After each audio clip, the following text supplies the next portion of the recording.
video featuring the state's governor, Mohammed Umar Bago, defiantly stating that he will continue to borrow money to fund infrastructural projects, even if it meant selling Niger State.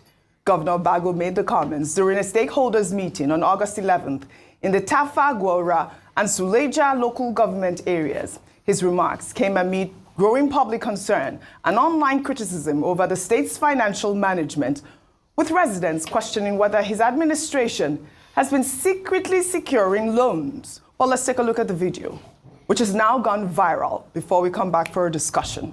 The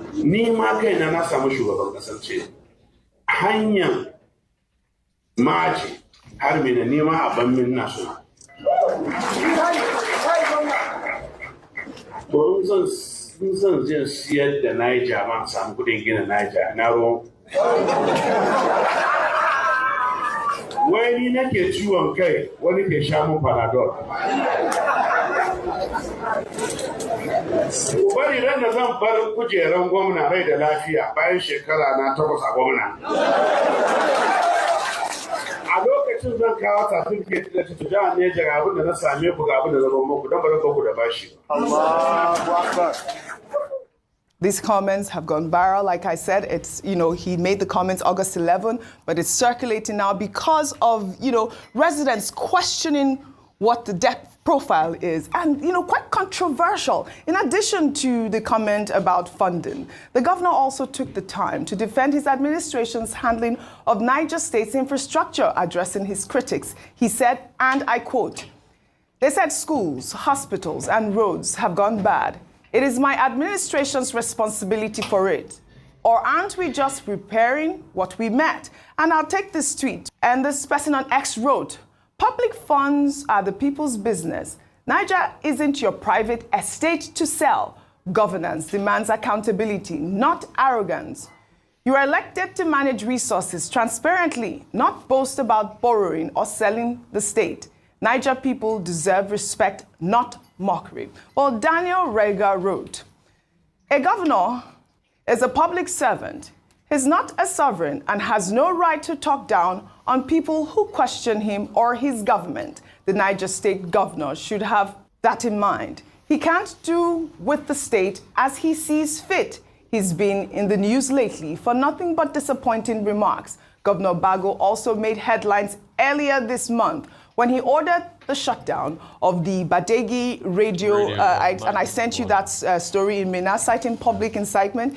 He later approached the Niger State High Court to settle with the station. Rufai, I know I sent you this story, but this is quite appalling. Yeah. And before I read, the depth profile, I like your comment on his statement earlier, and of course also tie it in with the radio station really quickly, because I know that you do own a radio station. You work with the radio as well. No. See, it's a very sad one, what he did with Badega FM, yes. And I'm happy to everybody that stood up to Mr. Bago.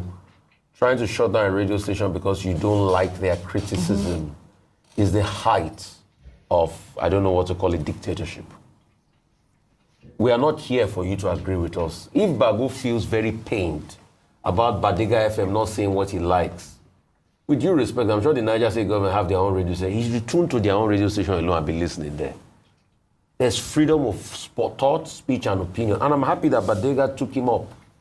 In fact, he went ahead saying I wanted to demolish the radio station. And that's the height of a lot of things he does. Secondly, now, him going ahead and saying that he will ask for debt ad infinitum.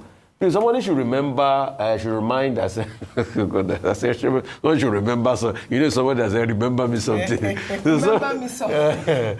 Oh, I think I know. Yes, I know. Somebody should remind him that, like he goes ahead to do excessive borrowing. They will call him back many years after he's finished serving. Yeah. There are people that 20 years after they are serving, EFCC is still calling them. Like he should go and borrow what he cannot sustain. They will call it Oloruko. He has a name. They will call his name and he will come and account for the borrowing. What kind of recklessness I've never heard is anything from like Bago talking about, and he's happy. He's saying it doesn't do anywhere. Let me read recklessness of the highest order. Let me read the debt profile. Well, according to the Debt Management Office, Niger State had an increase of 57.68 billion naira debt year on year, moving from 86 billion naira in Q1 of 2024 to 143 billion naira in Q1 of 2025.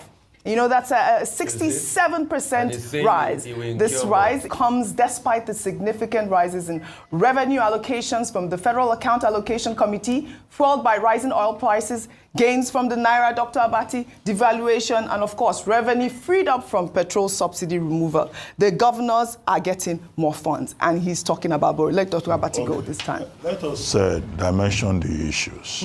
Now, President, I said President, well, maybe he wants to become President one someday. Farmer Bago, the governor of Niger State, he was having what they call a stakeholder engagement meeting. Yes. The whole idea of a stakeholder engagement meeting in itself is to get feedback from the people in terms of the needs of the people, in terms of their responses to the performance of the government. And it was on that occasion that I think the question was raised about how much loan the state is taking and the state of infrastructure in the state.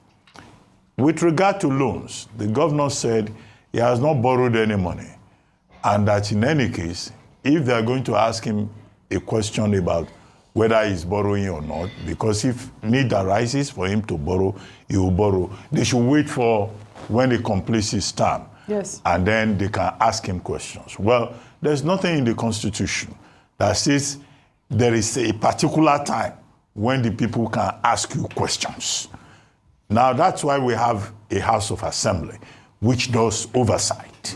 And the House of Assembly is supposed to ask questions. That's why budgets are taken as proposals to the House of Assembly and is debated before it becomes an appropriation law in the particular state.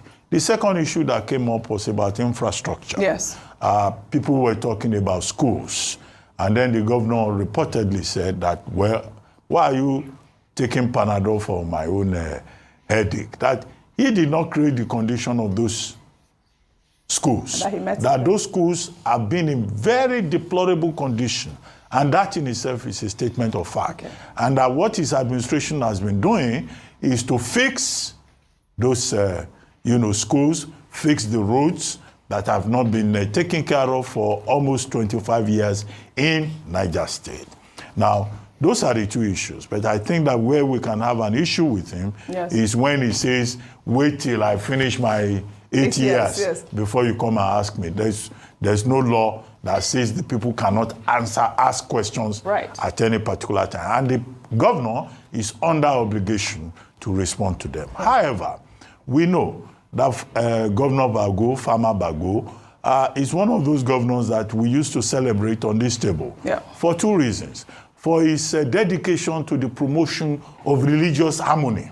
Yes, we have hailed him a lot. Yes, on this table and he has done a lot in that regard. Right. Second, his commitment to agriculture, using agricultural lands, collaborating with states like Lagos and Zamfara, to make sure that the state, Niger State, becomes a basket, a food basket properly for the country. But it's right when he says many of these are inherited problems.